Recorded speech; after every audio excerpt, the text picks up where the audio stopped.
Sa lahat ng uso, ito ang aayawan mo.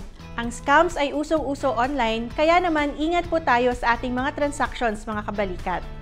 Ako po si Attorney Matet Mangabat at narito ang ilang KMBI, kaalaman sa mga batas at impormasyon just for you. Iba't ibang online scams ang meron. In fact, there are various forms of scams sa online world. Meron pong bogus online sellers, phishing attacks, identity theft, credit card fraud, investment scams at iba pa. Narito po ang common red flags o warning signs na ang ating ka-business deal ay scammer. Kalimitan po ay galing ang communication or offers sa mga newly created accounts na walang post, customer reviews o verifiable personal and contact information.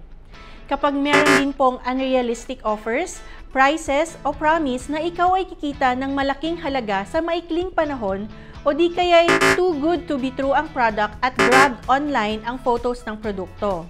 Kung ikaw din ay minamadali at pinipilit na mag-deposit or mag-down payment kaagad to reserve the item or service, kasama pa ang pag-transact through direct bank transfer or other online payment scheme instead of an online e-commerce platform, maaaring indikasyon ito na ang iyong kausap ay isang scammer.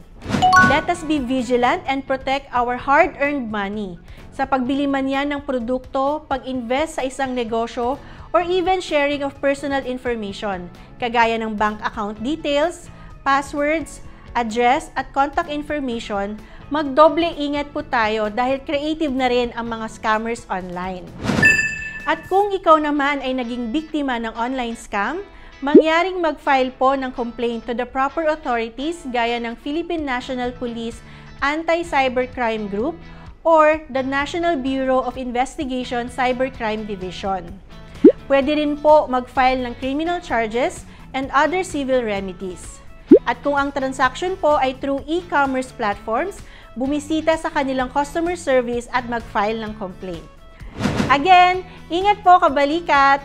For more kaalaman sa mga batas at impormasyon, follow Kabalikat para sa Maunlad na Buhay Incorporated social media pages. Tandaan, mabuti ang may alam. Ako po si Attorney Matet Mangabat, masaya dito sa KMBI.